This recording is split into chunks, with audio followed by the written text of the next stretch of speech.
Morning in Willow Creek always started the same way for Elias Rowan, quiet, cold, and heavy, with the kind of stillness that reminded him of everything he carried alone.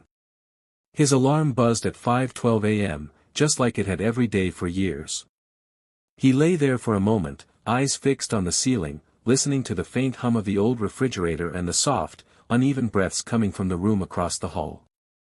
Ariella and Alina. The girls he found 12 years ago. The girls he couldn't walk away from. The girls who changed his life without ever asking to. Elias ran a hand over his face, exhaled, and stood up. The wooden floor creaked beneath his bare feet as he moved toward the small kitchen of their two-room apartment. Money was tight, work was exhausting, and life had been a long string of days that felt like uphill climbs, but every morning, he thanked God he didn't leave those babies on the church steps the night he found them. He put on coffee. The cheap kind that tasted burnt even when freshly brewed. He warmed yesterday's pancakes because payday wasn't until Friday. Then he straightened the girls' lunchboxes, smoothing the peeling stickers on them as if it would somehow make life appear less frayed. A soft voice drifted behind him. "Daddy." He smiled before turning around. "Morning, Ari." Ariella Mendez stood in the kitchen doorway, her hair in sleepy waves, wearing the oversized t-shirt Elias bought from a thrift store months ago. She was the gentler twin, the girl with wide, searching eyes who always looked as though she carried questions too heavy for her age. Just behind her, Alina peeked out. More reserved. More cautious. Always watching the world with the suspicion of someone who had learned early that not everyone was kind. "Breakfast is ready," Elias said softly. "Warm, not great, but edible." Ariella giggled. Alina smiled, a tiny smile, but a real one. The twins sat, and Elias joined them, pretending that the reheated meal was perfectly fine. They talked about school, the way the boiler made strange noises again, how the paint peeled from the cafeteria walls, how their teacher Ms. Reddington always smelled like peppermint tea and chalk dust. Everything sounded normal. But something in Alina's voice was off. "Everything okay?" Elias asked gently. She stiffened. "Yeah." Ariella looked at her sister with that twin awareness Elias never quite understood. Then she lowered her voice. "There's just a thing at school today." "What kind of thing?" They exchanged looks, fearful ones. Hesitant. Loaded. "Just an assembly," Alina finally said. "It's nothing." But Elias saw it. The way Ariella shifted in her seat. The way Alina's fingers picked at the frayed hem of her backpack. The way both girls looked everywhere except at him. Something was wrong. Very wrong. He wanted to push further, to force them to tell him, but Elias had learned that forcing only made them shrink deeper into silence. So he nodded. "Well," he said, "just remember, whatever it is, you two can handle it. Together." Ariella looked up, her voice barely above a whisper. "You think so?" Elias reached across the table and squeezed her hand gently. "I know so." School was a short walk from their apartment, but the girls liked when Elias took them, even if it made him late for work sometimes. Today, he walked them all the way to the gate. He noticed their steps were smaller, slower. "Hey," he said, stopping them before they entered. "Look at me." Two big brown eyes lifted. Then two more. "You are safe. You are loved. And if anything happens today that makes you uncomfortable, you tell me." Immediately. Ariella nodded. Alina swallowed hard. They hugged him tight, desperate, lingering. He held them until he felt their breathing steady. Then he watched them walk through the school doors, their small shoulders brushing together like they always did when they needed strength. He didn't know that inside those doors, whispers had already started. He didn't know the assembly wasn't harmless. He didn't know the twins had been targeted. He didn't know the day would change everything. Across town, Elias rushed into his shift at Hartman's auto shop. Grease, metal, old engines, none of it bothered him. What bothered him was the feeling he couldn't shake from this morning. The tightness in the twins' voices. The assembly they didn't want to talk about. His coworker, Nolan, slapped a hand on his back. "Rowan, you look like you slept on a wrench." Elias forced a smile. "Something like that." "You good?" "I hope so." Nolan gave him a look. "That means no." Elias didn't answer. He wiped his hands on a rag and tried to focus on the car in front of him, but his mind kept drifting back to Ariella's trembling voice. Alina's downcast eyes, the way they held each other just a bit tighter. He didn't like mysteries involving the girls. He didn't like silence. Silence always meant something hurt. Meanwhile, in the school auditorium, the twins sat in the front row. The room buzzed with whispers. Giggles. Not the good kind. The mocking kind. The kind Ariella and Alina had heard before. But this time, it felt worse. Bigger. Organized. Their stomachs twisted. Ms. Reddington walked onto the stage, smiling. But the smile didn't reach her eyes. "All right, students. Today we have a special performance," she said brightly. Ariella felt her sister's hand grip hers. Alina felt her own heartbeat turning sharp and loud. And then the words came. "Ariella and Alina Mendez, please come up." Laughter rippled through the seats. Ariella froze. Alina stopped breathing. How could she? How could Ms. Reddington do this? They didn't volunteer. They never said they would sing. Someone set them up. And the entire school knew. Both girls stood slowly, hands shaking as they made their way toward the stage. Today, humiliation waited for them. But fate had other plans. Have you ever had a moment where you felt judged before you even had the chance to show who you really were? Ariella's shoes felt too loud against the wooden auditorium floor. Each soft step echoed in her ears like a drumbeat, matching the fast and frightened rhythm of her heart. Alina walked beside her, gripping her hand so tightly their knuckles turned white but neither loosened their hold. Facing them was a sea of students, none of them kind, none of them quiet. They were smirking. Whispering. Nudging each other with excitement, not the good kind. The cruel kind. The kind that waited to watch someone fall. On stage, Ms. Reddington continued smiling that practiced smile. Behind her, a microphone stood like an accusation. The stage lights were bright and harsh, exposing every insecurity, every flaw, every fear. Ariella whispered, "Alina. I can't." "I'm here," Alina murmured. "We're together." They climbed the 3 steps leading up to the platform. And the laughter grew louder. "Look at them. They're shaking. Why'd she pick them? They can't even talk loud enough in class. This is gonna be hilarious. Ms. Reddington leaned down and whispered, "Just sing anything you know, girls." But her tone wasn't gentle. It wasn't encouraging. It was dismissive. Detached. Almost as if she expected them to fail. Alina swallowed hard. We didn't practice." "You'll be fine," the teacher said with a shrug, then stepped away. Ariella looked out at the crowd. Her vision blurred with tears. She saw lips curled in mockery. She saw pointing fingers. She saw shoulders bouncing with laughter. She wished Elias were there. She wished he would walk in and scoop them away. She wished someone would stop this. But no one did. The auditorium fell into a buzzing, cruel quiet. A quiet filled with expectation not for beauty, but for disaster. Ariella's throat tightened. Alina's voice trembled. Both girls felt their knees weaken. A boy in the second row cupped his hands around his mouth and yelled. "Make it quick. Don't put us to sleep." Laughter erupted. Ariella flinched. Alina's eyes shined with tears she refused to let fall. Then, in the middle of the noise, Alina leaned close to her sister and whispered. "Let's sing Mommy's song." Ariella froze.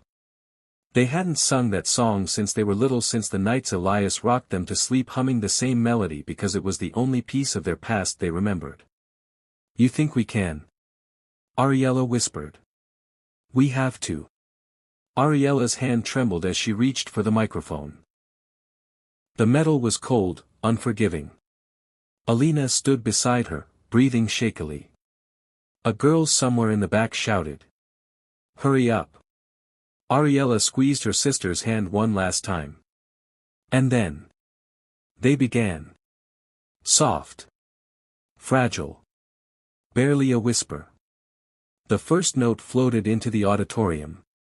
A gentle hum. A trembling harmony. A sound like a bird testing its wings. The students leaned forward, not because they were moved but because they were confused. But then the second note came. Stronger. Clearer. Carrying something ancient, something aching, something beautiful. Alina's voice joined Ariella's, weaving perfectly with her sister's tone. Like the two halves of a melody finally meeting. Their voices intertwined with a kind of raw innocence and quiet power that no one saw coming. In the second row, the same boy who mocked them slowly lowered his hands. A girl who rolled her eyes moments ago suddenly blinked, unable to look away. Even Ms. Reddington's fake smile faded into stunned stillness. The laughter died. The whispers stopped. Silence spread through the room like a wave. The twins kept singing, eyes closed, hearts wide open. Their voices rose, soft but unshakable, carrying a story older than cruelty, bigger than shame. A song of longing. A song of childhood memories buried under years of poverty and pain. A song that sounded like survival wrapped in melody. Ariella felt her chest open in a way she didn't understand. Alina felt a heat bloom behind her ribs like courage waking up inside her. They hit the first high note perfectly. Chills ran through the room. A teacher in the back put a hand over her heart. Another student whispered, "Oh my God." The twins didn't see any of it. They were in their world now. A world where they weren't mocked. A world where their voices mattered. Ariella reached the chorus, and her voice soared, soft but piercing, like light breaking through clouds. Alina followed, harmonizing instinctively. Their voices blended so beautifully it didn't sound like two children, it sounded like something divine. A trembling miracle. Tears blurred Ariella's vision. But she didn't stop. She couldn't. Not now. Not when the song felt like a promise kept, a promise Elias made the night he found them and told them they were worth loving. As they reached the final note, a long, breathtaking tone, they didn't tremble anymore. They stood. Together. Unbroken. Seen. The last note echoed through the silence. For a heartbeat, the room didn't move. Then. Someone stood. Then another. Then another.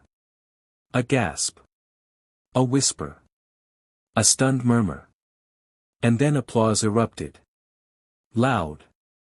Thunderous. Disbelieving applause. Students who mocked them now clapped with wide eyes.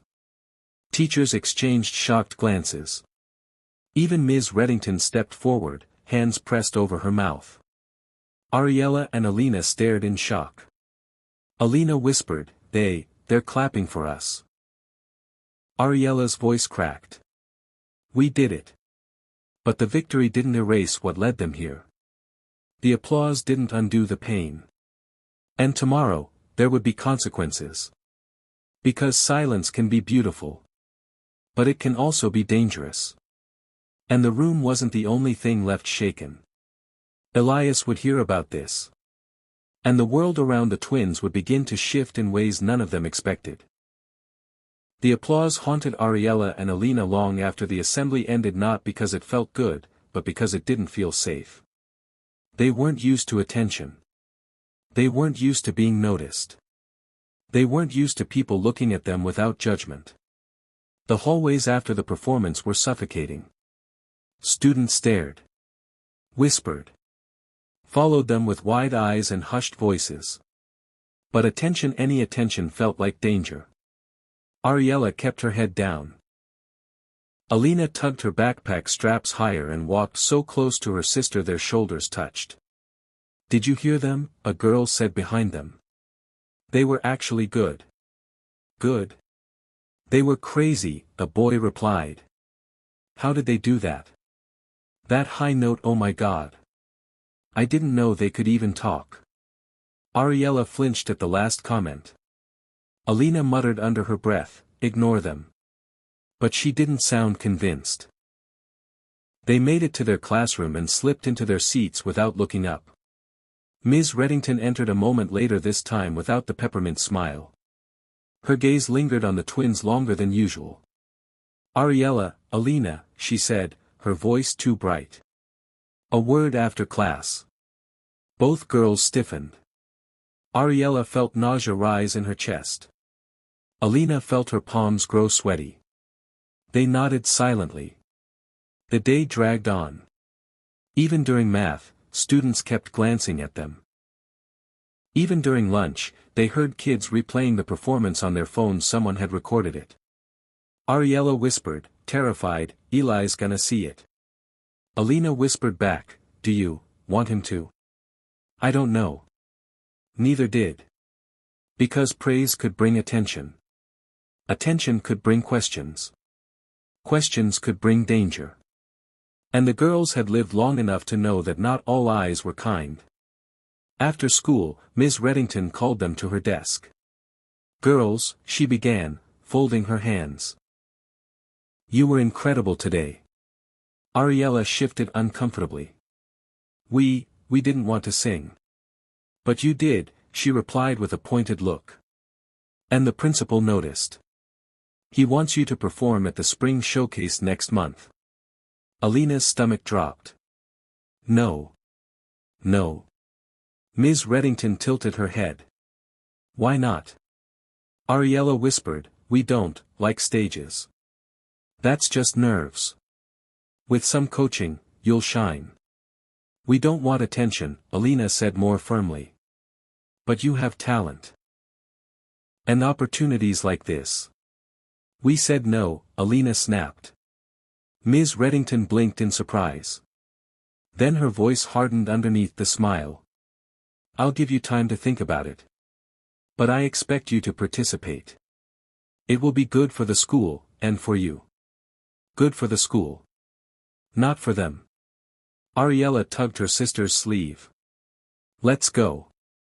They left the classroom quickly, the heavy weight of pressure falling onto their small shoulders.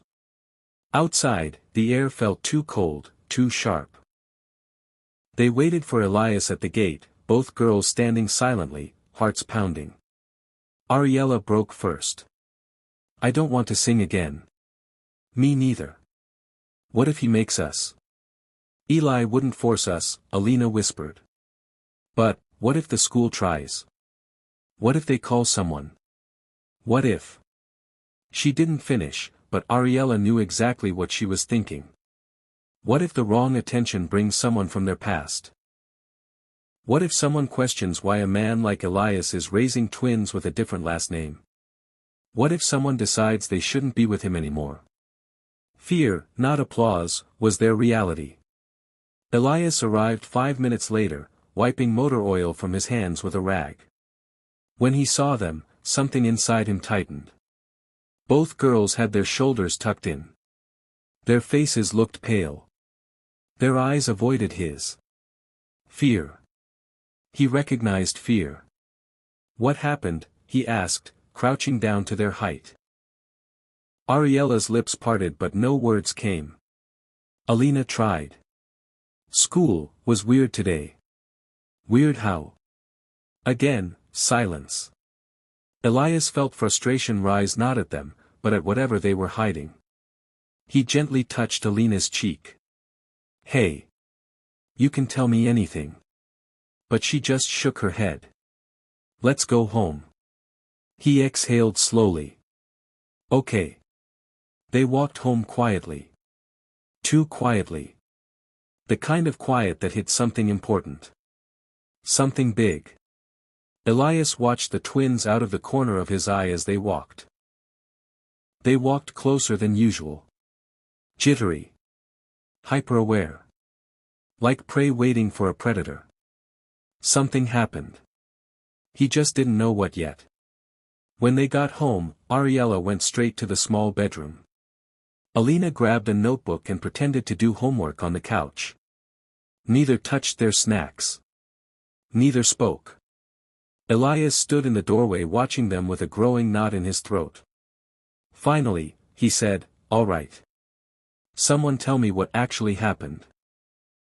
Ariella pressed her face into her pillow. Alina gripped her pencil so hard it snapped.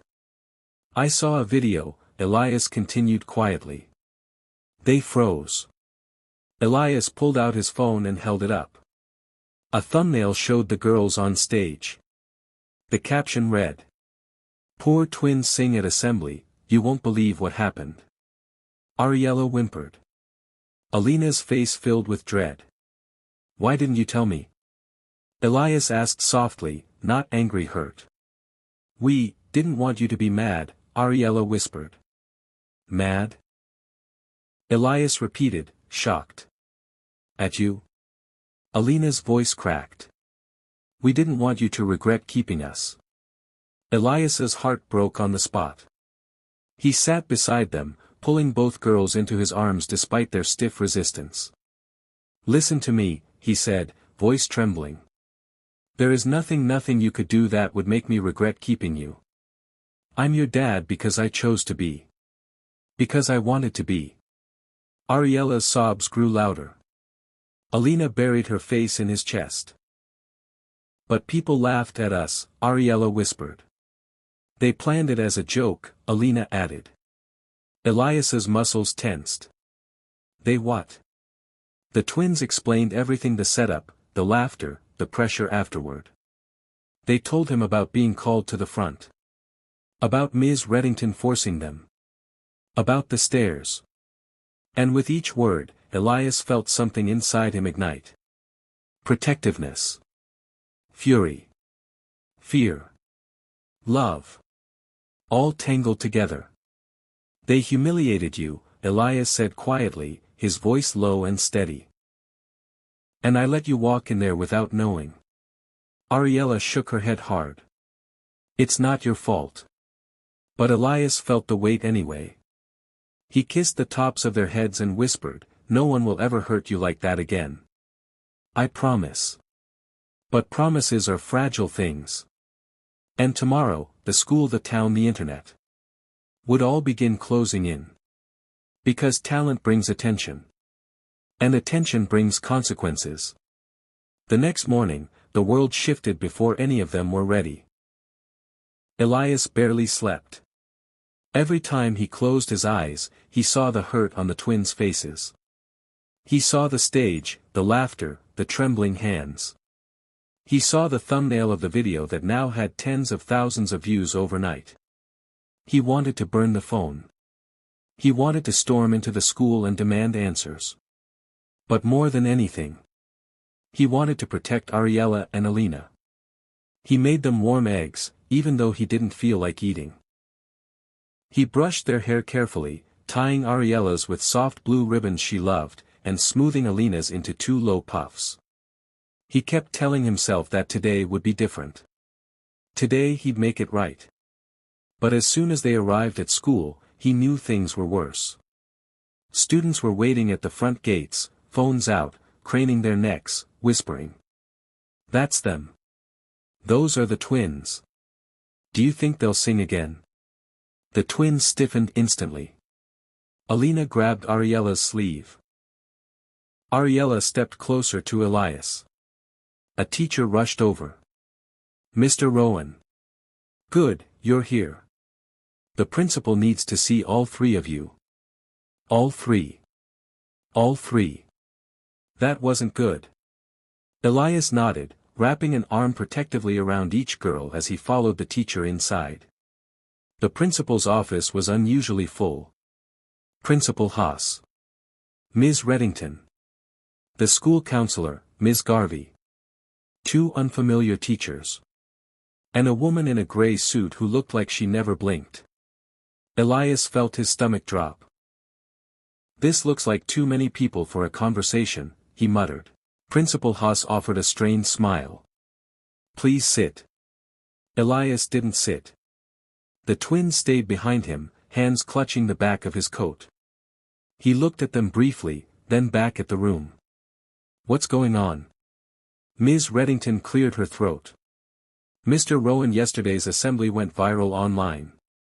The girls' performance, well, it spread across multiple platforms." "We didn't post it," Alina whispered. "We know," Ms. Garvey said gently. "But other students did." "And now," Principal Haas continued, "the district wants to use the video as part of the school's promotional campaign for the arts program." Ariella went pale. Alina's breathing quickened. Elias's jaw clenched. "So let me get this straight. You humiliate them, record them without permission, upload it without consent, and now you want to, what? Profit from it?" The gray-suited woman finally spoke. "I'm the district media liaison. And I assure you, Mr. Rowan, this is a wonderful opportunity for the children." "Opportunity?" Elias snapped. "You set them up as a joke." "That is not accurate," Ms. Reddington protested. "It was an innocent invitation to sing." Alina muttered, "You didn't ask us." Ariella whispered, "You made us." The room went silent. Principal Haas cleared his throat. "Regardless of how it began, the fact remains that the twins have demonstrated extraordinary talent. We would like them to perform at the spring showcase." "A featured act?" "No," Elias said immediately. Everyone blinked. "No," the liaison repeated. "No," Elias said firmly. "My daughters were humiliated yesterday. They're overwhelmed. They're scared. And they are not stepping on another stage." Alina's grip tightened. Ariella's chin trembled. "But Mr. Rowan," Ms. Garvey began. "No." Ms. Reddington folded her arms. "You're depriving them of a future opportunity. They're children," Elias snapped. "Not your marketing tools." The liaison leaned forward coldly. "The performance could open doors, scholarships, competitions, exposure. You're standing in the way." Elias felt heat rise in his chest. He stepped forward. Voice low, sharp, controlled. "I'm standing in front of them. That's what fathers do." The girls leaned closer into him. For the first time today, they felt safe. The principal sighed. "Well, if that's your decision, we'll respect it. But we do need to ensure the girls are adjusting properly. The attention is intense. We're assigning them to daily counseling sessions for the next 2 weeks." Elias frowned. "They're not in trouble." Ms. Garvey shook her head. "It's not punishment, Mr. Rowan. It's support." Alina whispered, "Do we have to?" Ariella nodded anxiously, "We didn't do anything wrong." Ms. Garvey sat beside them. "No, sweetheart. You didn't. But I'm here to help you talk through what happened." Elias saw the twins' shoulders relax slightly, not fully, but slightly. He studied Ms. Garvey. Her eyes were warm. Soft. Safe. "Fine," he said slowly. "But I sit in the first session." Her eyes widened. "Of course." The principal nodded. "We'll give your family today off. No classes. No pressure. Just breathing room." Elias nodded. "Thank you." He took the twins' hands and walked them out. But as they reached the hallway, he felt someone watching him. The liaison. The woman in gray. Her eyes lingered on the girls with unsettling interest. She wasn't done with them. Not by a long shot. Outside the school, Elias knelt down in front of the twins. "Look at me," he said softly. Ariella lifted her teary eyes. Alina swallowed hard and met his gaze. "You are not performing," he said. "You are not being used. You are not a joke. You are mine. And I'm not letting anyone take you or push you again. Understand?" Ariella nodded quickly. Alina whispered, "But, what if they get mad?" "Then they'll deal with me," Elias said. "But what if they call, people?" Ariella added quietly. Elias froze. That old fear again. The system. The past. The possibility that someone could question if he had the right to keep them. He cupped their faces gently. "Listen to me," he whispered. "No one is taking you away from me. I promise you that. I'd fight the whole world before I let that happen." The twins fell into his chest, hugging him tightly. Forced proximity had done something unexpected. It had pulled them closer than they'd been in months, maybe years. But storms don't end this early. And behind them, in the school window, the liaison watched. Calculating. Measuring. Planning. Because the girls had talent. A rare kind.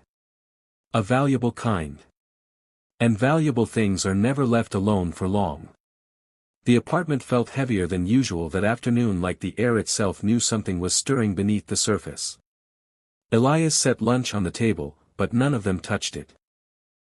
The twins sat curled together on the couch, their backpacks tossed aside, their shoes still on as if they might need to run at any moment.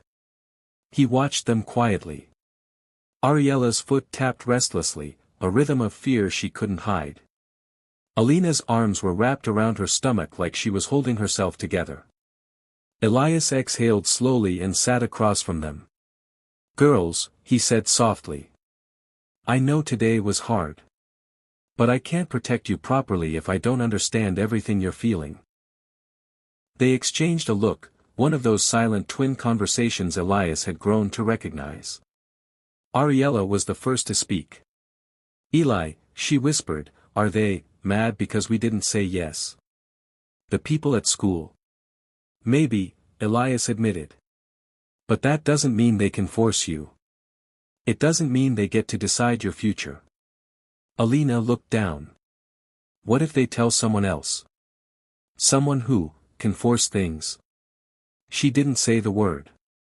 She didn't have to. Social services. Child services. The system. The system that failed Elias when he was their age. The system that would have swallowed the twins too if he hadn't stepped in. Elias swallowed his rising fear. "No one is taking you from me. None of this gives them the right." "But they don't like us," Ariella whispered. "The school. The teachers. They didn't help us yesterday. They just watched." Elias closed his eyes, pain tightening in his chest. "I know. And I'm angry too." Alina blinked back tears. "We don't want to be a problem. We don't want to make life harder for you." That shattered him. He leaned forward until he was eye level with them. "You are not a problem," he whispered fiercely. "You are the reason I get up every morning. You saved me as much as I saved you." Ariella frowned. "Saved you? But, we were little. We didn't do anything." Elias inhaled deeply. He hadn't told them the entire story. He thought they were too young. He thought it would hurt them. He thought it wouldn't matter. But now he saw the truth.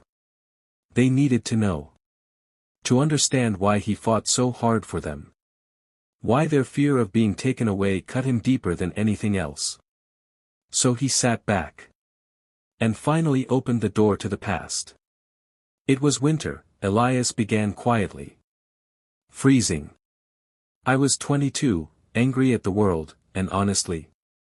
I wasn't doing much with my life. Ariella and Alina leaned closer. I passed the old church on Willow Street, the one with the cracked blue doors. And I heard, crying. Alina's breath caught. Ariella whispered, us. Elias nodded. I found you on the steps, he continued. Wrapped in a thin blanket. Shaking. Hungry. Abandoned. Like someone left in a hurry. Ariella's eyes filled with tears. Alina hugged the couch pillow tighter. I called for help, Elias said. But while I waited, I held both of you. And when you stopped crying, when you looked at me. He paused. I felt something I never felt before. Like I was meant to find you. Like you were meant to be mine. Alina's voice cracked. But why didn't they want us? Elias's jaw clenched, and he shook his head. I don't know, sweetheart. But what I do know is that whoever left you made the worst mistake of their life. He reached for their hands, holding one small hand in each of his. You were perfect. You were innocent. And you deserved a family. So I told the caseworker I'd take you both home. Ariella wiped her cheeks. Just like that. Elias chuckled softly. Not exactly. They tried to stop me. Said I was too young, too broke, too, everything. Alina bit her lip. So how did we get to stay with you? Elias's voice softened. I fought. Every day, every month, every hearing. I worked 2 jobs. Took classes at night. Tried to prove over and over that I could be the father you needed. Ariella's tears fell silently. Alina reached out and touched his sleeve. And even when they said no, Elias whispered, I kept fighting. I told them I wouldn't stop until you were safe. Until you were mine. Forever. He paused. Silence wrapped around them gently, like a blanket. Then Alina whispered, trembling, Eli, why didn't you tell us before? Because I didn't want you to feel abandoned twice, he said. I didn't want you thinking you weren't wanted. Ariella's voice came out broken. But you wanted us.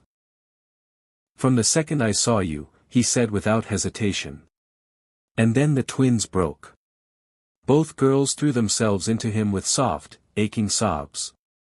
Elias wrapped his arms around them, holding them as if the world might try to pull them away right then. They cried for the mother they never knew. For the fear they lived with quietly. For the humiliation of yesterday. For the relief of today. And for the love that had been theirs all along, quiet, strong, unwavering. After a long while, Alina whispered into his shirt, we don't want to sing for them. Not for people who laugh. Not for people who use us. Then you won't, Elias said gently. Ariella wiped her eyes.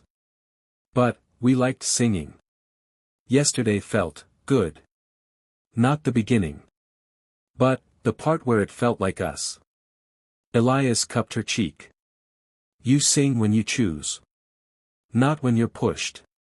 Alina nodded slowly. We just don't want to be seen wrong. We'll figure it out together, Elias said. No pressure. No fear. You're safe. For the first time since the assembly, the girls leaned back against the couch with softer shoulders.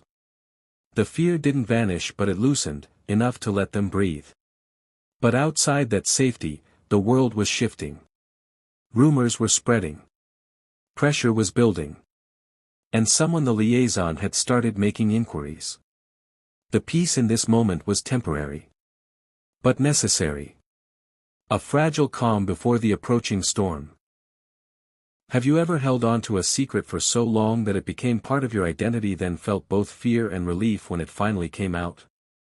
The afternoon sun slipped through the thin curtains, casting pale golden light across the living room. For the first time in 2 days, the apartment felt almost peaceful.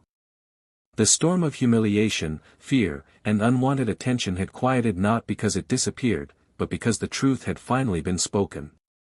Secrets were heavy things. And now that Elias had shared his, the air felt lighter. Ariella leaned her head on Elias's shoulder. Alina curled against his other side, quiet but thinking. The room hummed with a warm silence, soft, fragile, alive. "You okay?" Elias asked gently, brushing a strand of hair from Ariella's forehead. She nodded. "I feel weird." "Weird how?" he asked. "Like," she took a slow breath. "Like something opened inside me." Alina murmured, "Yeah. Like something we didn't know was there." Elias smiled softly. "That feeling is called healing." Ariella looked up at him. "Does healing always hurt first?" Elias thought for a moment. "Yeah. Sometimes it does." Alina sighed. "It's like singing yesterday." Ariella nodded. "Scary at first, then, it felt like flying." The room fell into a reflective quiet. Elias leaned back, letting the memory wash over him, the trembling start, the soaring finish. He hadn't been there. But seeing the video made his heart twist. The fear in their eyes. The courage in their voices. The power they didn't even know they had. "You two were incredible," he said gently. "Not because you sang well, but because you stood there together, even when you were scared." Ariella smiled faintly. Alina lowered her gaze. "We only did it because we had each other." Elias squeezed their hands. "That's enough. More than enough." Later that evening, the twins curled up on the floor with blankets while Elias made hot cocoa. A tiny luxury, they rarely had it, but today felt like a day that needed sweetness. When he placed the mugs in front of them, Ariella beamed. Alina wrapped her hands around the warm cup and exhaled. It was a small moment. But small moments were where families grew strongest. "Eli?" Ariella asked softly. "Did you ever want kids before you found us?" "No," he admitted with a chuckle. "I didn't even want a houseplant." The twins laughed. "But then," he continued, his tone softening, "I saw you too, and everything changed in 1 second. Everything." Alina lifted her eyes. "Why?" "We were just babies." "Because," Elias said, "you made me feel needed for the first time in my life. And feeling needed can save a person." Ariella blinked. "We saved you." Elias nodded. "More than you'll ever know." The girls exchanged a gentle smile, one of those rare twin smiles that held entire conversations of love and understanding. Alina whispered, "We thought we made things harder." "You made things meaningful," Elias corrected. And with that, the foundation of their little family shifted into something stronger. Later, while the twins did homework, Elias quietly fixed the loose handle on their dresser. He used an old screwdriver, muttering at the uneven wood.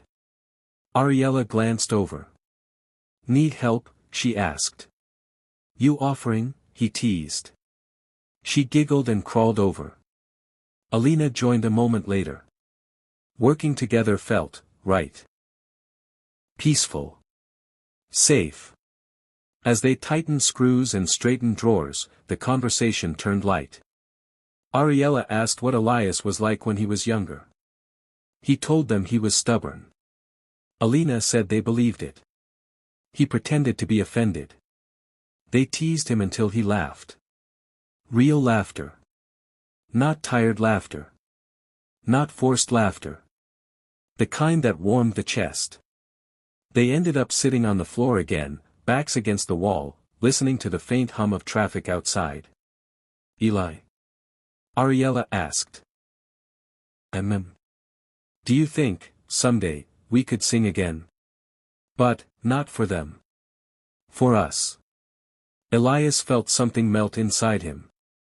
"I'd like that." Alina nodded. "Maybe here. At home." Ariella turned shy. "We could try a new song." Elias gently lifted Ariella's chin. "Whenever you want to sing, I'll listen." Always. Alina nudged him. Even if we sound terrible. Especially then. The girls laughed. A warmth spread across the room, the kind that came not from happiness alone, but from release. From truth. From knowing you're safe enough to be yourself. For the first time since the assembly. The twins looked like children again. As night approached, Alina disappeared into the small shared bedroom. Moments later, she returned with something tucked behind her back. Elias raised an eyebrow. What's that? She hesitated.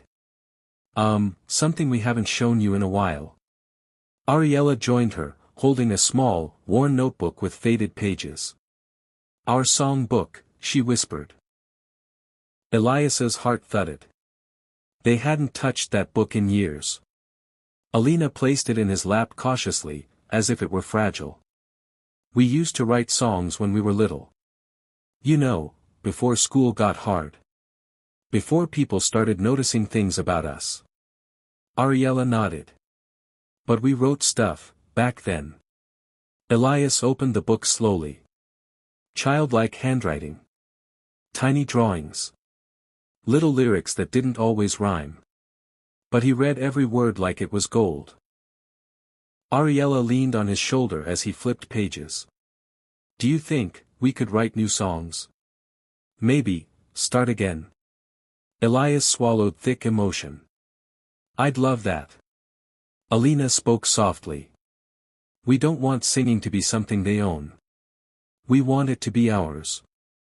He nodded. Then let's take it back. And for the first time in 2 days. Hope shimmered in their eyes. Before bed, the twins stood in the hallway, facing their father. Ariella whispered, Eli, thank you. For fighting for us. Then, and now. Alina added, and for telling us the truth. Elias cupped both their faces, kissing their foreheads. I will always fight for you. Always tell you the truth. And always choose you. That's what dads do. They hugged him tightly longer than usual, like they finally understood the depth of his love. And as he tucked them into bed, he felt something change. Not everything was okay. The world still lurked outside with threats and expectations. The liaison was still watching. The school still had its agenda. The internet still held their video. But inside this apartment, they were stronger. More united. More ready. And that made all the difference. Tonight, healing had begun. Tomorrow, the shatter would come. But tonight, they rested in love. The next morning should have been normal. Should have been soft. Should have been like the night before, warm and close and safe. But storms don't follow the rules. And peace is often broken in the quietest moments. Elias was making breakfast when he heard a sharp knock at the door, 3 fast, firm strikes that didn't sound like a neighbor or delivery person. Ariella and Alina froze on the couch. The knocking came again, louder this time. Elias wiped his hands on a towel and whispered, "Stay behind me." As he approached the door, a cold twist curled in his stomach. Something felt wrong. Very wrong. He opened it. And everything inside him went still. A woman in a pressed gray suit stood in the hallway, her expression unreadable, her clipboard tucked under her arm. The district liaison. Beside her stood a second woman with an ID badge clipped to her shirt. Child Protective Services. Ariella whimpered. Alina's eyes widened in terror. Elias stepped forward, blocking their view. What the hell are you doing here? The CPS worker spoke first. Mr. Rowan, we received a report from the school district expressing concerns regarding the emotional well-being and safety of Ariella and Alina Mendez. Elias felt the world tilt. What? The liaison stepped in smoothly. Given their recent distress, refusal to cooperate with school programs, and visible fear. Fear you caused. Elias snapped. We found it necessary, the liaison continued, ignoring his outburst, to verify that the children's home environment is safe and emotionally supportive. Ariella's breathing grew sharp and uneven. Alina clutched her sister's hand so hard it shook. Emotional, supportive? Elias repeated, voice trembling with rage. You humiliated them. You exploited them. And now you're accusing me of negligence. Mr. Rowan, the CPS worker said calmly, we simply need to speak with the children privately. No, Elias said immediately. Absolutely not. Sir, she said more firmly, if you refuse cooperation, we will be forced to escalate. Ariella cried out, please don't take us. Alina rushed to Elias's side. We didn't do anything. Elias held out a hand to shield them behind him. No one is taking anyone. The CPS worker softened slightly. We're not here to take the girls. We only need to interview them and ensure they feel safe. The liaison added quietly, if they fear performing because of him, the district has an obligation. Something snapped inside Elias. You think they're scared of me? He growled. They're scared of you. You bullied them into singing. You turned them into a spectacle. You used them. And now you're trying to twist your actions into my failure. The liaison blinked, but her gaze remained indifferent. Calculating. Alina whispered, voice cracking, Eli, don't let them. I won't, baby, he whispered back. Ariella tugged his shirt. Do they want to take us away? Those words, those 6 small words stabbed Elias deeper than anything else in his life. He swallowed hard. No one is taking you. But the CPS worker stepped forward. Mr. Rowan, unless you permit a private assessment with the twins, we cannot verify there. Elias raised his voice. You can talk to them in the living room. With me present. That isn't protocol, she said. That's the only way, Elias insisted. They've had trauma. They don't do well when forced away from me. Ariella's lips trembled. Please don't make us go in another room. Elias wrapped an arm around her. You won't. The CPS worker hesitated. Her eyes softened slightly. She looked at the girls, really looked. They were trembling. Clinging to each other. Not to Elias. To each other. Protecting each other. Something in her expression shifted. All right, she said quietly. We'll do it your way. The liaison opened her mouth to protest, but the CPS worker shot her a look that shut her up instantly. They sat in the living room. Ariella and Alina on the couch. Elias on a chair beside them. The CPS worker across from them. The liaison leaning in the corner, watching like a hawk. The CPS worker began gently. Girls, can you tell me how you feel at home? Ariella swallowed. Safe. Alina nodded quickly. He takes care of us. Does he ever yell at you? No. Hurt you? Ariella shook her head firmly. Never. Does he feed you enough? Alina whispered, sometimes he doesn't eat so we can. Elias closed his eyes in shame. The CPS worker paused. That small detail was the kind of truth she recognized. She turned gently toward Elias. Is that true? Elias rubbed his face. Sometimes money's tight. But the girls always eat. The CPS worker nodded slowly. Thank you for being honest.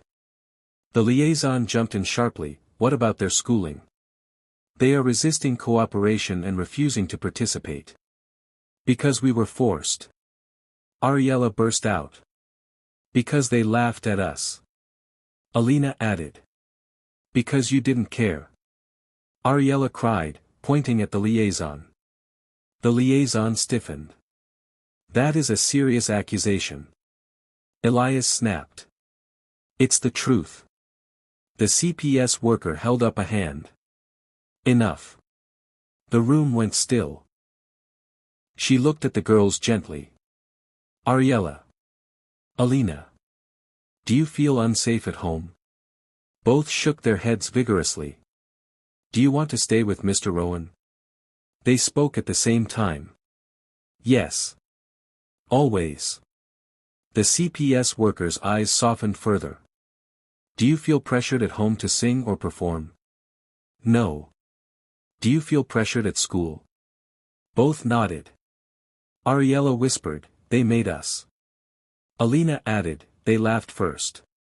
The CPS worker wrote something down. The liaison stepped forward. I don't believe. The CPS worker cut her off sharply. Ma'am, that's enough. I've heard everything I need to hear. The liaison blinked. But. I said enough.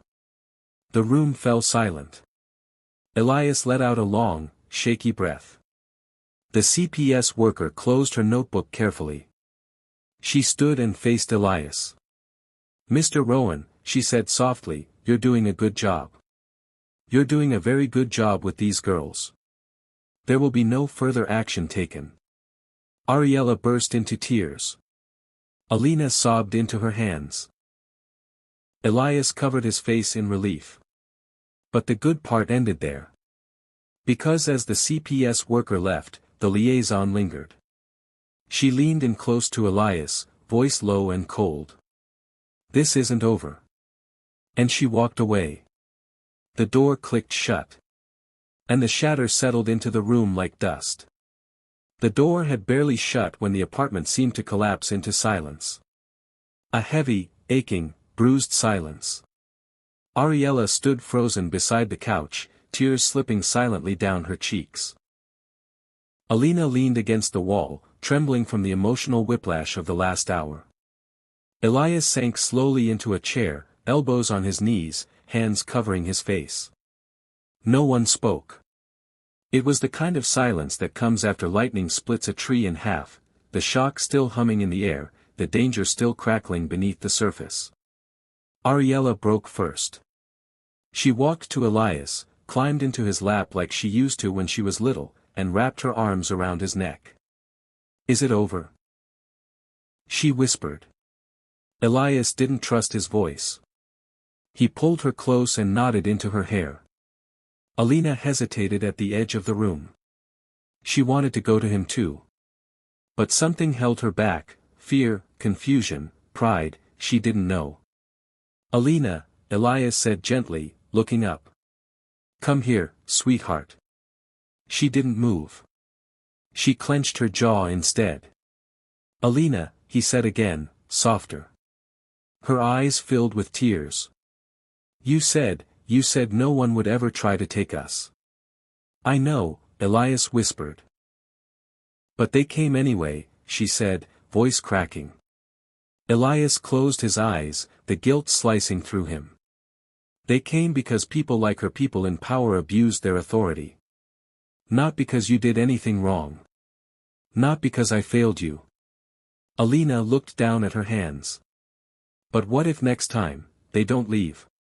Ariella's breath hitched. Don't say that. It's true, Alina whispered, trembling. If she reports us again, if she lies again, what if they believe her? What if we get separated? What if? Stop, Elias said softly but firmly. He stood and crossed the room. He knelt in front of Alina, cupping her face gently. Look at me, he said. But she kept her eyes down. Alina, he whispered. Please. She lifted her eyes slowly, fear swimming in them. Elias's voice shook.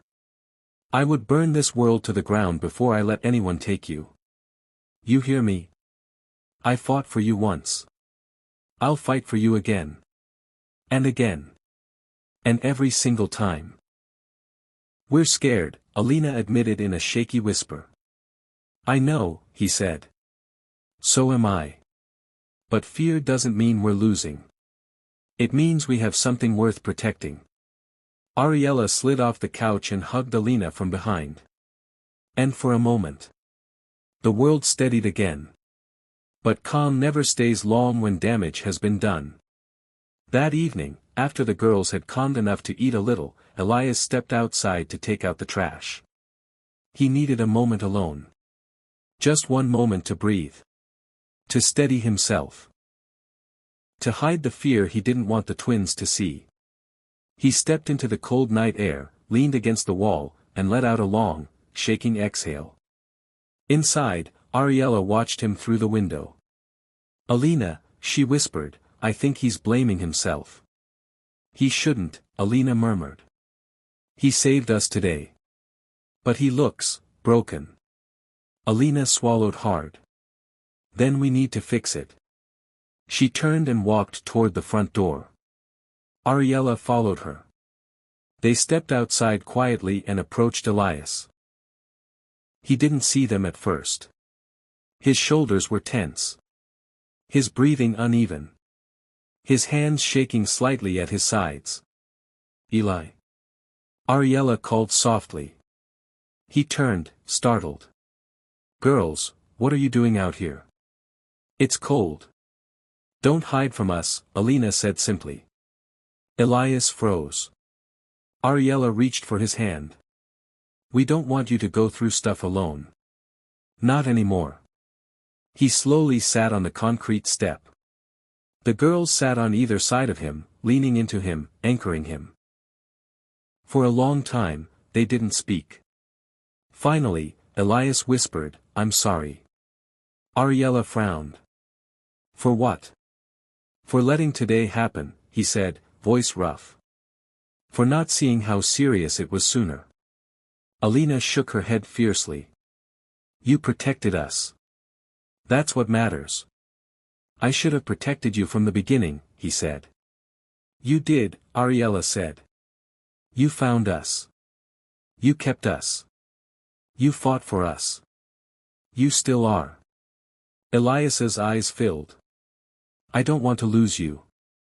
"You won't," Alina said. He looked at them, really looked at them, at their brave little faces trying to hold grown-up fears. "You're braver than you know," he whispered. "Both of you." Ariella leaned her head on his shoulder. "We learned it from you." Alina rested her hand over his. "We choose you. Every time. That's our choice." Elias couldn't speak. His throat was too tight. His chest too full. But in that moment, something shifted.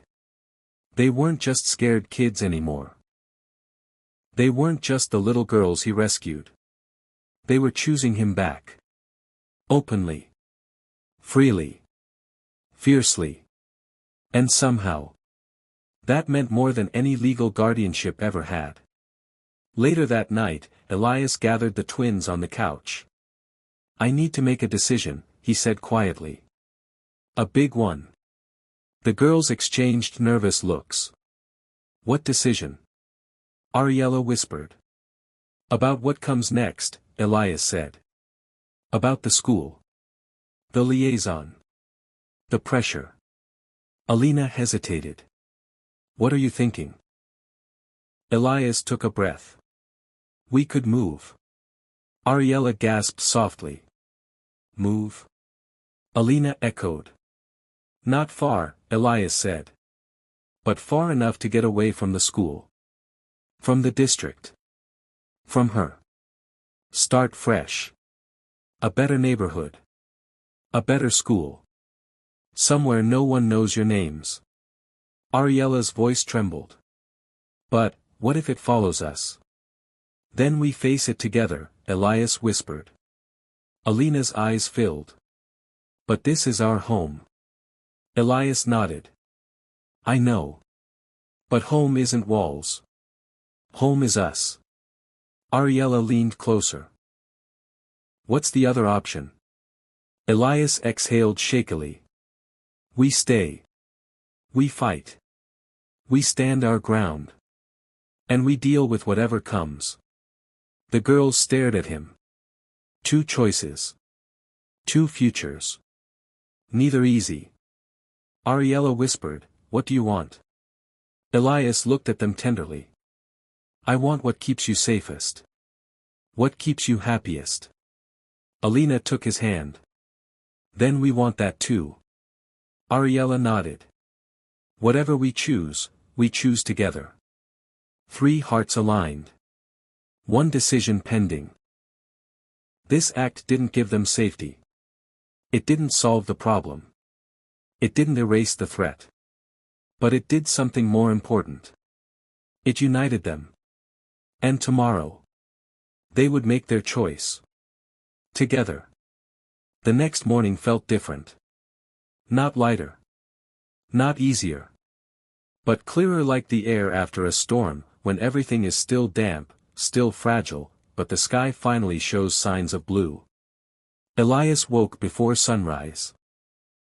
He sat at the small kitchen table, fingers interlocked, staring at the peeling wallpaper. Today, they would make their choice. Stay and fight. Or leave and start over. He thought about everything: the school, the humiliation, the liaison's cold gaze, the CPS scare, the cries he heard yesterday. He thought about the girls' trembling hands, and their brave little voices when they said, "We choose you." Whatever happened today would shape the rest of their lives. And that weight pressed heavily on him. But when the twins walked out of their room, hair messy, pajamas wrinkled, eyes still sleepy, he saw something else. Strength. Quiet, young, imperfect strength. They'd earned it. Ariella rubbed her eyes and sat beside him. Alina took the seat on his other side. Elias reached for their hands. Ready? Ariella nodded. Alina squeezed his fingers. Okay, he whispered. Then tell me, what do you want to do? The girls looked at each other, speaking that wordless twin language, then turned back to him. Alina spoke first. We don't want to run. Ariella nodded. Running means she wins. Elias blinked, surprised. Are you sure? Staying means more attention, more pressure, more. We know, Alina said quietly. But we don't want to hide forever. Ariella took a deep breath. We want to stay. Here. With our friends. With you. She swallowed. We just don't want to be scared anymore.